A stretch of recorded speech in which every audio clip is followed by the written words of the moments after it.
अस्सलाम वालेकुम स्टूडेंट्स, कैसे हैं आप? Welcome to physics with Tariq. उम्मीद है आप लोग खैरियत से होंगे। तो आज हम पढ़ने जा रहे हैं this is the measurement of the specific heat, और this is also called the method of mixtures. यानी अगर हम किसी मटेरियल की स्पेसिफिक हीट को कैलकुलेट करना है तो उसको कैलकुलेट करने का मेथड है, और ये कैलोरीमेट्री भी कहलाता है क्योंकि हम इसमें जो apparatus यूज करते हैं उसका नाम कैलोरीमीटर होता है। तो आज के इस टॉपिक के अंदर हम पूरे प्रोसेस को समझेंगे। इसको प्रोसेस को समझने के लिए कुछ हम स्टेप्स को फॉलो करेंगे, and after the after covering the topic we will be able to understand the core principle, यानी कि लॉ पे ये बेस कर रहा होता है ये वाला पूरा प्रोसेस। तो उसको हम डिटेल में समझेंगे, उस लॉ को यूज करते हुए हम जो है कैलकुलेट करेंगे। Actually this is the law of conservation of energy. ये कैसे अप्लाई होगा ये भी हम समझेंगे।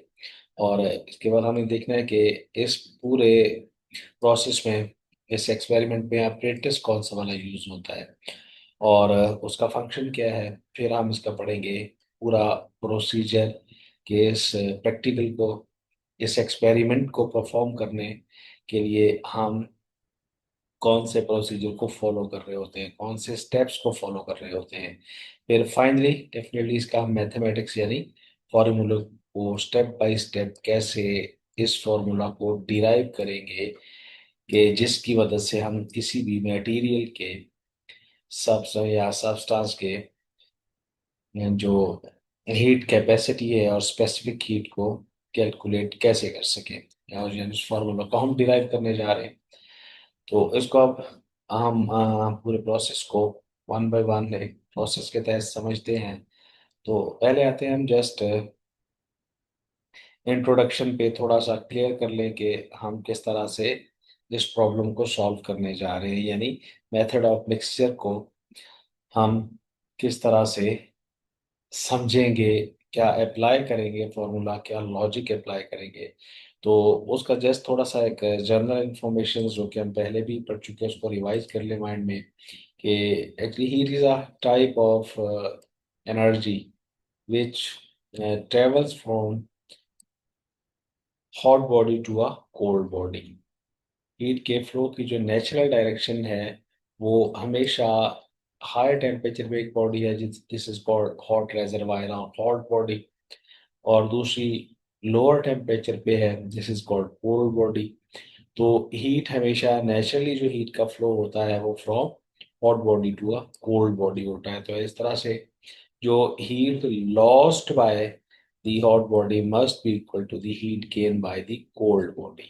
तो ये law of conservation of energy कहलाता है, और इसको हम डिफाइन करते हैं कि energy can not be cannot be created, cannot be destroyed, but it can be converted from one form to another form। या heat in terms of heat इसको समझेंगे कि heat lost bye a hot body must be equal to the heat gained by a cold body। तो ये law of conservation of heat energy होगा जिसको use करते हुए हम अपने इस प्रॉब्लम को सॉल्व करेंगे। तो ये ध्यान में रखना है कि ये लॉ बहुत ही क्रूशियल होगा हमारी इस कैलकुलेशन के अंदर।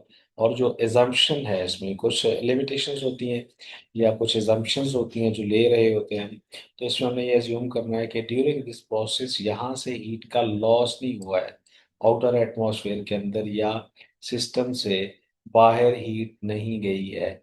तो तभी ये पॉसिबल है कि हम लॉ को अप्लाई कर सकें। तो ये जो हीट एनर्जी है यहाँ से इसका लॉस जीरो एज्यूम करेंगे हम एजम्पशन के तौर पर। तो इस एजम्पशन को जहन में रखते हुए और इस लॉ को जहन में रखते हुए अब हम आगे बढ़ते हैं एक्चुअली कैलकुलेशंस पे कि how this can be possible. तो ज़ाहिर एक्सपेरिमेंट अगर हमने करना है तो उसके लिए अपरेटस का होना ज़रूरी है। तो कैलोरीमेट्री हम समझते हैं, कैलोरीमीटर इस अपरेटस का नाम है। इसको वन बाय वन आपके सामने जो डायग्राम नज़र आ रही है इसमें हम इसके सारे पार्ट्स को समझते हैं। तो सबसे पहले अब गौर से देखें, नंबर वन पे ये वाला जो पोर्शन है इसका बाहर वाला, इस कैलोरीमीटर का, ये बेसिकली इसको इंसुलेट करना होता है कि हीट जो अंदर मौजूद है, ट्रैप हुई है, वो बाहर ना निकल सके। तो उसके लिए एक डबल वॉल एक्सटीरियर में दो मटेरियल को यूज किया जाता है। उसके अंदर या तो एयर ट्रैप कर दी जाती है, या इसके अंदर कोई हीट इंसुलेटिंग मटेरियल प्लेस कर दिया जाता है, ताकि हीट यहाँ से इस सिस्टम से, जो कि क्लोज सिस्टम के तौर पर एक्ट करेगा हमारे, तो इसमें से हीट का इखराज ना हो सके, हीट रिजेक्ट ना हो सके। तो इसके लिए इसको ट्रैप करने के लिए यूज किया जाता है, हीट की ट्रैप करने के लिए। तो नेक्स्ट, ये वाला जो मटेरियल जो इनसाइड आपको नजर आ रहा है, green area, this is called container. और ऐसा कंटेनर है, हीट मेजरमेंट के लिए यूज किए जाते हैं। नॉर्मली इस कंटेनर को हाई कंडक्टिव रखा जाता है, यानी ये जो हीट को फौरी तौर पर एब्जॉर्ब कर ले। तो एब्जॉर्ब करने के बाद, क्योंकि हीट ट्रैप है, तो इसी वाटर के अंदर ही एब्जॉर्ब होती जाएगी फिर दोबारा से। तो this is the second part, this the second portion.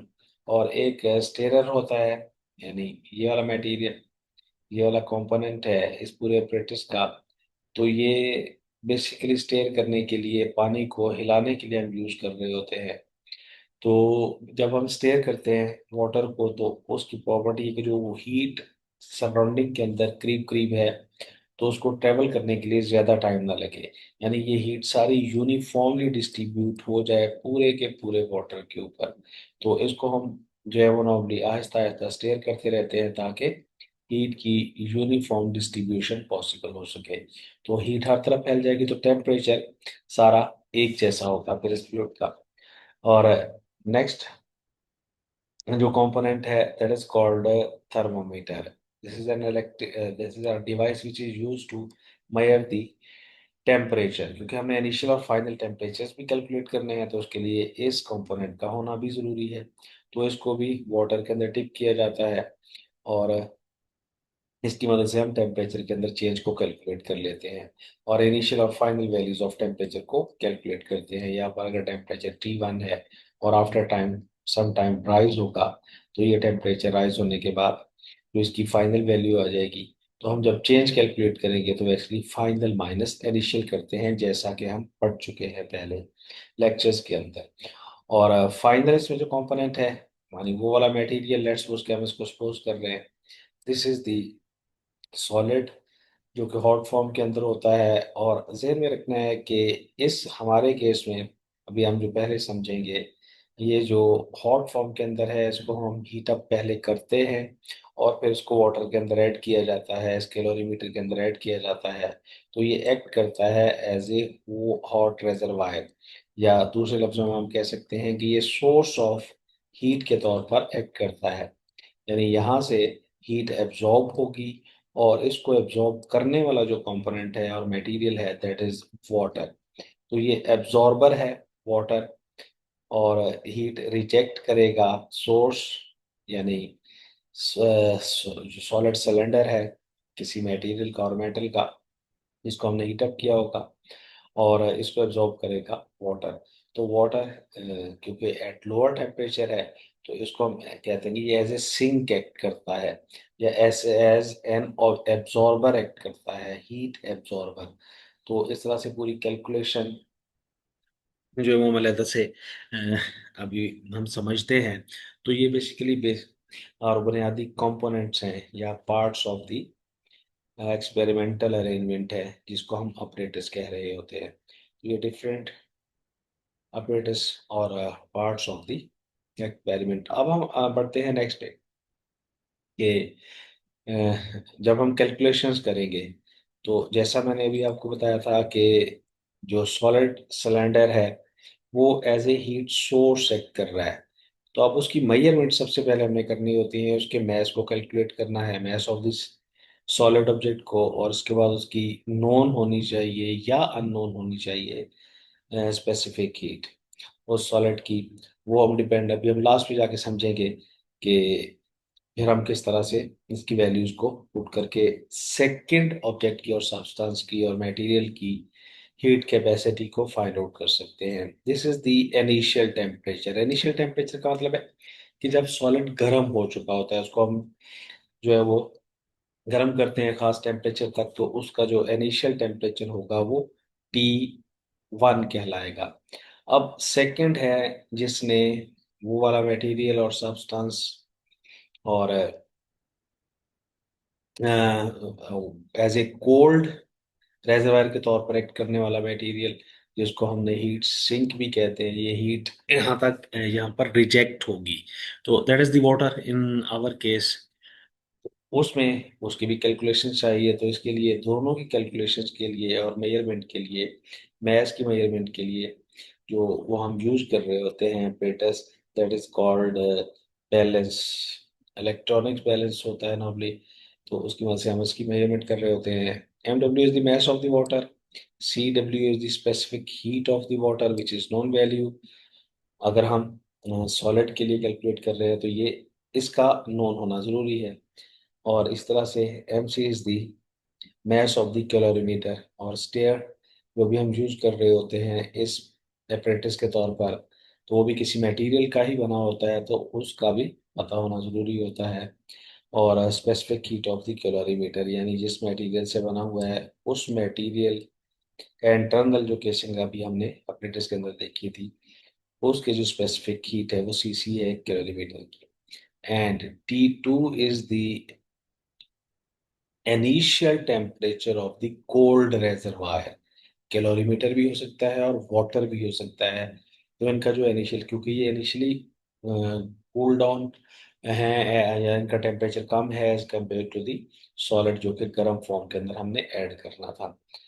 और फाइनली अब ये बहुत इंपॉर्टेंट एक पॉइंट है कि जब एक खास हद तक हीट रिजेक्ट हो जाएगी, वाटर उसको एब्जॉर्ब कर लेगा, सॉलिड का टेम्परेचर डिक्रीज करता है, जबकि इसके मुकाबले में जो वाटर है उसका टेम्परेचर इंक्रीज करता है। लेकिन एक पर्टिकुलर वैल्यू पे आके इन दोनों टेम्परेचर्स की वैल्यू एक हो जाती है। यानी अब यहाँ पर अगर ये हॉट मटेरियल का टेम्परेचर ज्यादा था, ये जीरो को रिप्रेजेंट कर रहा है, और जो ज्यादा टेम्परेचर था, ज्यादा टेम्परेचर यानी सॉलिड का था, तो ये T1 की वैल्यू है यहाँ पर हमारे इस केस में। और ये जो initial temperature of the water है ये हमारे पास T2 है। लेकिन with the passage of time हम देखते हैं कि जितना टेम्परेचर डिक्रीज करता है सॉलिड का, उतना ही टेम्परेचर वाटर का इंक्रीज कर रहा होता है। तो एक खास टाइम आता है जिस पर दोनों का टेम्परेचर इक्वल हो जाएगा। when T1 becomes equal to T2, तो this state is called equilibrium state। यानी अब यहाँ पर इक्विलिब्रियम हो गया, टेम्परेचर इक्वल हो गया, हीट की फर्दर ट्रांसफॉर्मेशन यहाँ पर फिर नहीं हो रही होती। तो इसलिए यहाँ पर जो T3 है ये दोनों मटेरियल्स का, यानी सॉलिड का और साथ में वाटर का जो फाइनल टेम्परेचर है वो T3 के तौर पर एक्ट करेगा इस हमारे एक्सपेरिमेंट के अंदर, क्योंकि इक्विलिब्रियम स्टेट के अंदर ये दोनों टेम्परेचर्स इक्वल हो जाते हैं। तो इन सारे टर्म्स को ध्यान में रखते हुए अब हम आगे बढ़ते हैं। ये नोटेशंस है हमारी, इनको अपना बड़ा क्लियर ध्यान में रखना है कि जब हम फॉर्मूले अप्लाई करें तो फिर आपको पता होना चाहिए कि हमने जो सिंबल्स यूज कर रखी हैं यहाँ पर वो किस पर्पस के लिए थी या किस क्वांटिटी के लिए थी। तो अब हम कैलकुलेशंस पे आते हैं। इसके जो एक्चुअली स्टेप फॉलो करेंगे, प्रोसेस जिसको हम फॉलो करेंगे उसको अपने एक दफा ध्यान से तवज्जो से सुन लेना है। बहुत सिंपल है, एक दफा जिसको जस्ट इसको आप पढ़ेंगे तो आपको क्लियर होता जाएगा। तो जो इसमें सबसे पहला स्टेप इन्वॉल्व होता है तो दैट इज द वेट। वे कंपोनेंट्स, यानी सबसे पहले आपने कंपोनेंट्स का वेट करना है। तमाम मैसेज का आपने किस तरह से वेट करना है कि एम्पिटी यानी वाटर को ऐड करने से पहले कैलोरीमीटर का मैस फाइंड आउट करना है, that is the MC।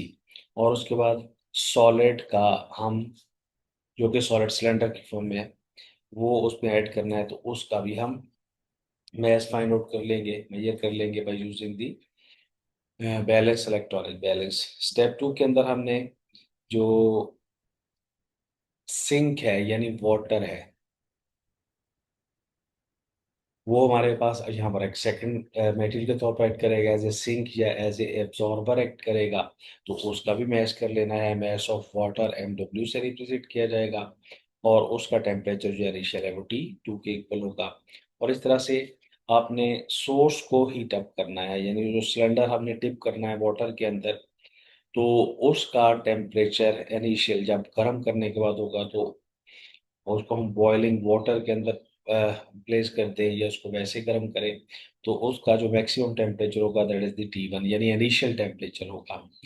Next आता है स्टेप कि हमने उस सिलेंडर को जो गर्म हो चुका होता है उसको वाटर के अंदर बहुत तेजी से, बहुत जल्दी ट्रांसफर कर देना है, ताकि गर्म होने के बाद जो हीट है वो आउटर एटमॉस्फेयर के अंदर रिजेक्ट ना हो सके या ट्रांसफर ना हो सके, क्योंकि वो लॉस हो जाएगा हमारे सिस्टम में। तो वो लॉस जब होगा तो फिर एग्जैक्ट मेजरमेंट नहीं होगी। और स्टेप 5 है कि आपने डिप करना है वाटर के अंदर उस सिलेंडर को, उस मेटेलिक सिलेंडर को। तो स्टेयर की मदद से आहिस्ता आहिस्ता उसको स्टेयर करना है, हिलाना है, ताकि जो मिक्सचर है वो वाटर है उसके अंदर जो हीट की डिस्ट्रीब्यूशन है वो यूनिफॉर्म हो जाए, कांस्टेंट हो जाए, एक जैसी हो जाए। ये ना हो कि कहीं पर ज्यादा हो कहीं पर कम हो। और जब ये एक्विलिब्रियम गेन कर लेंगे, यानी टेम्परेट जितना हीट ट्रांसफर हो जाएगी from the solid to the liquid, तो एक फाइनल स्टेज आएगी जहां पर दोनों एक सेम टेम्परेचर पे पहुंच जाएंगे, जिसको मैंने एक्विलिब्रियम कहा था। तो वो फाइनल वैल्यू होगी टेम्परेचर की for both the materials, for all the substances. तो वो टेम्परेचर दोनों के लिए एक जैसा ही आएगा, क्योंकि एक्विलिब्रियम, थर्मल एक्विलिब्रियम गेन हो चुका है। थर्मल एक्विलिब्रियम हम कहते हैं कि when the flow of heat stops, और उस पे जो टेम्परेचर है हॉट और कोल्ड बॉडी जो थी इनिशियली वो दोनों सेम टेम्परेचर पे आ जाए, तो that is called thermal equilibrium. तो उस पे टेम्परेचर डेफिनेटली, जैसा कि अभी हमने समझा, वो एक जैसा हो जाता है, बराबर होगा। अब नेक्स्ट स्टेप हम अप्लाई करते हैं कैलकुलेशन, यानी हीट कैपेसिटी का फॉर्मूला अप्लाई करेंगे फॉर द सोर्स, यानी क्योंकि कंजर्वेशन ऑफ एनर्जी अप्लाई करना है। तो ये वाला जो पोर्शन है ये आपको शो कर रहा है सोर्स के लिए, सोर्स के तौर पर एक्ट करने वाला जो सॉलिड सिलेंडर था। तो जर्नल फॉर्मूला हम यूज करेंगे फॉर द सोर्स मटेरियल और सिलेंडर, वो था, अब डेफिनेटली इसके अंदर हीट का लॉस हो रहा है क्योंकि हीट रिजेक्ट होना शुरू हो जाएगी। तो इसके लिए आप शुरू से ही लिख लेते हैं कि delta Q is the amount of heat rejected by this solid in the water, और मैस ऑफ द, क्योंकि क्वांटिटीज इसी से रिलेटेड है इनपुट पे जो कि सोर्स के तौर पर ऐड कर रहे हैं, तो इसका मैस है, मैस के इक्वल है इसकी स्पेसिफिक हीट जो कि अननोन है अभी हमारे लिए, हमने फाइंड आउट करनी है, उसकी वैल्यू CS होगी। और this is the change in temperature, यानी फाइनल माइनस इनिशियल। अब फाइनल टेम्प यानी मैक्सिमम टेम्परेचर इसका जो है वो इसका फाइनल है, और ये वाला इनिशियल, यानी आपने डिफरेंस इस तरह से लेना है, ध्यान में रखें कि डिफरेंस पॉजिटिव आना चाहिए, टेम्परेचर को इस तरह से अरेंज करना है ताकि कैलकुलेशन के अंदर कोई प्रॉब्लम ना आए। अब सिमिलरली हम यही वाला प्रोसेस एग्जैक्टली अप्लाई करेंगे फॉर द सिंक और फॉर द एब्जॉर्बर, यानी वाटर के लिए। वाटर क्योंकि एज ए एब्जॉर्बर एक्ट कर रहा है, एज ए सिंक एक्ट कर रहा है, तो इसलिए उसको भी हम सिमिलर वे में कैलकुलेट करेंगे। लेकिन प्रॉब्लम ये है कि एब्जॉर्बर दो तरह के मटेरियल्स हैं। एक तो, अगर आपको याद हो, हमने जो डायग्राम के अंदर समझा था कि इंटरनल पार्ट जो है वो केसिंग होती है और वो हाईली कंडक्टिव होती है, और उसके अंदर वाटर होता है। तो वो एक तो सॉलिड मटेरियल का और दूसरा वाटर का, तो दोनों के लिए हम इक्वेशन लिखेंगे, क्योंकि ये दोनों मिलके उस हीट को एब्जॉर्ब कर रहे हैं जो कि सॉलिड सिलेंडर जो कि हमने गर्म किया था उसको एब्जॉर्ब कर रहे हैं।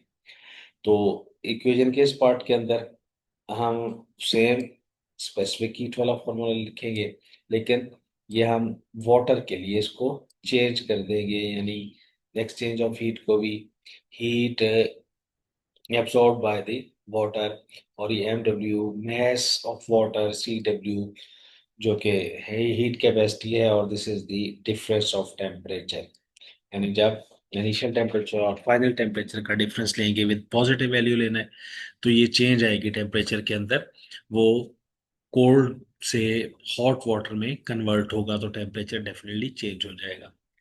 और इसी तरह से similarly equation for the part B, यानी जो हीट एब्जॉर्बर के तौर पर एक्ट करने वाले दो मटेरियल्स थे, एक तो वाटर था प्लस दूसरा ये वाला पोर्शन जो आपको नजर आ रहा है कैलोरीमीटर।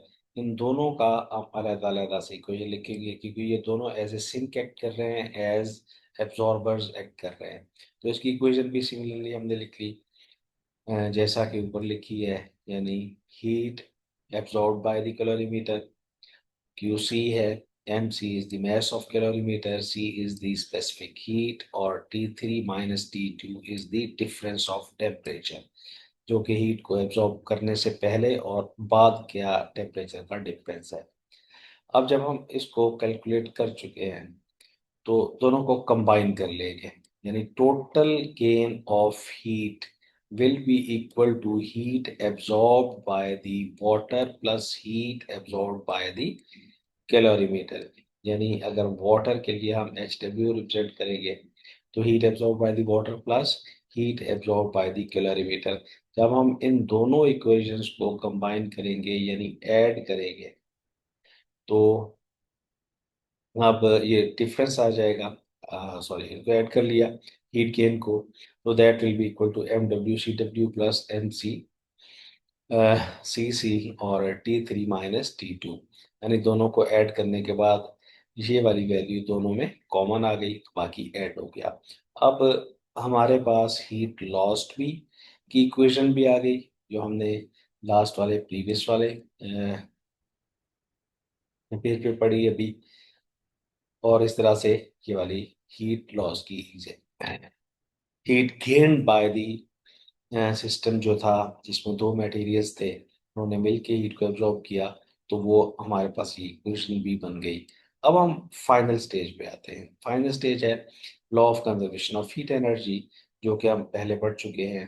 तो according to law of conservation of heat energy, heat lost by the cylinder must be equal to the heat gained by the water plus calorimeter।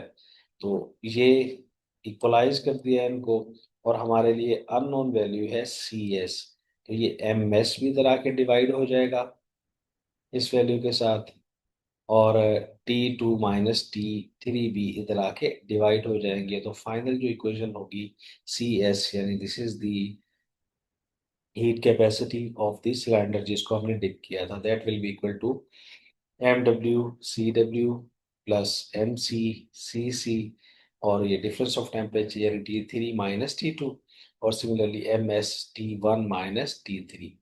तो इस तरह से ये नोन वैल्यूज है अब राइट हैंड साइड पे, तो by putting all values we can find out the heat capacity for the cylinder. तो इस तरह से हम बहुत आसानी से कैलकुलेट कर सकते हैं heat capacity of the unknown material। तो by using this equation, which is called the method of mixture, यानी हम मिक्सचर की शक्ल के अंदर इन मटेरियल्स को अरेंज करते हुए, सेपरेटिस को अरेंज करते हुए, हम by using the final formula calculation कर सकते हैं, यानी heat capacity of the unknown object को कैलकुलेट कर सकते हैं।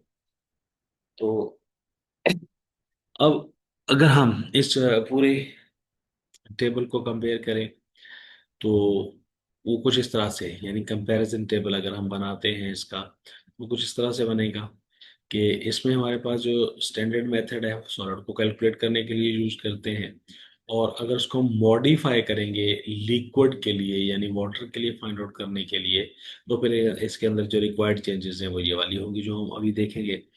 लिक्विड इन कैलोरीमीटर अगर है तो उसकी जो इनिशियल अभी हम कैलकुलेट करके आए हैं उसमें हमने एज्यूम किया था वाटर का जो हीट कैपेसिटी है उसकी वैल्यू पुट कर दी थी, और अननोन था यानी सॉलिड के लिए उसको हमने कैलकुलेट किया था, यानी प्रीवियस जो भी पढ़ के आए हैं।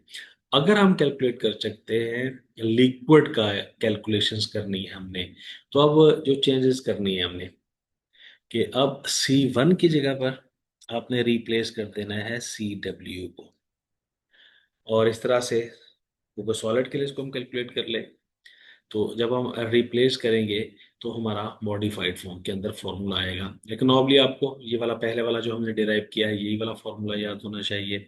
तो इस फॉर्मूले को यूज करते हुए हम बहुत आसानी से कैलकुलेशंस कर सकते हैं। आपने उसी को जहन में रखना है, उसी को याद रखना है। तो ये असल में मेथड ऑफ मिक्सचर कहलाता है, जिसको यूज करते हुए हम कैलकुलेशंस कर सकते हैं। अब ना फाइनली हम देखते हैं एक प्रैक्टिकली अप्लाई करते हुए इस फॉर्मूला को, कि सोर्स का टेम्परेचर या V गिवन है, और सिंक का टेम्परेचर V गिवन है, मैसेज गिवन है। तो इसमें से हमने सॉलिड के स्पेसिफिक हीट को कैलकुलेट करना है, तो सिंपली जो भी हमने फॉर्मूला पढ़ा उसके अंदर ये सारी वैल्यूज को पुट करना है जो कि नोन है अब, तो हमारा फाइनल आंसर आ जाएगा। तो इसको एक दफ़ा आपने सामने देखना है और फिर खुद से सॉल्व करना है, ट्राई करना है। तो ये बहुत आसानी से इंशाल्लाह सॉल्व हो जाएगा। अगर आप इसको साथ ही कर लेंगे तो ये ज़्यादा बेहतर होगा। तो वैसे तो सॉल्यूशन इसका ये आपको सामने नज़र आ रहा है, तो इसकी कैलकुलेशन जो है वो सारी आप यहाँ से देख लेंगे। यानी इसके अंदर कोई और चेंजेस नहीं है, ये स्ट्रेट फॉरवर्ड वैल्यूज हैं और पुट करते हुए हमने आंसर लेना है, नथिंग एल्स। तो ये है बेसिकली यहाँ तक this all about the measurement. तो अब हम इससे रिलेटेड मल्टीपल चॉइस क्वेश्चंस को देख लेते हैं, ताकि जो हमने पढ़ा है वो हमारा रिवाइज हो जाए अभी अभी जो। तो पहला क्वेश्चन है, in the method of mixture what do fundamentally assume about the system. तो heat is lost to surrounding, ये तो हमने कहा कि ऐसा नहीं होना चाहिए। नो हीट इज लॉस्ट, यानी हमने जो एजम्पशन की थी कि आइडियल सिस्टम दिया था कि हीट किसी किस्म की सिस्टम से बाहर ना हो, यानी जो एक सोर्स है और सिंक है यानी एब्जॉर्बर है, हीट का एक्सचेंज उन दोनों के दरमियान होना चाहिए, आउटर एटमॉस्फेयर में नहीं होना चाहिए। सिमिलरली अब शॉर्ट क्वेश्चन इससे रिलेटेड, इसी ही टॉपिक से रिलेटेड पॉसिबली जो हो सकता है हमारी एक्सरसाइज से question, that is state the principle of method of mixture. तो इसको तो हम बहुत डिटेल में पढ़ चुके हैं लॉन्ग क्वेश्चन के तौर पर। सिर्फ अगर हमें स्टेटमेंट लिखनी है तो वो सिंपल इस तरह से बनेगी कि when two bodies at different temperatures meet in in insulated system है कि हीट सिस्टम से बाहर नहीं जा रही है, इंसुलेट किया हुआ है उसको। हीट इंसुलेट का मतलब है कि there is no exchange of heat, वो सिस्टम के अंदर ही रहेगी। The heat lost by the body is exactly equal to the heat gained by the cold body. So this principle based upon the law of conservation of heat energy। तो this is all about the topic. इंशाल्लाह next हम जो है इसका electrical method पढ़ेंगे next lecture के अंदर के। इलेक्ट्रिकल मेथड की मदद से हम अगर स्पेसिफिक हीट कैलकुलेट करना चाहें तो फिर वो कैसे करेंगे।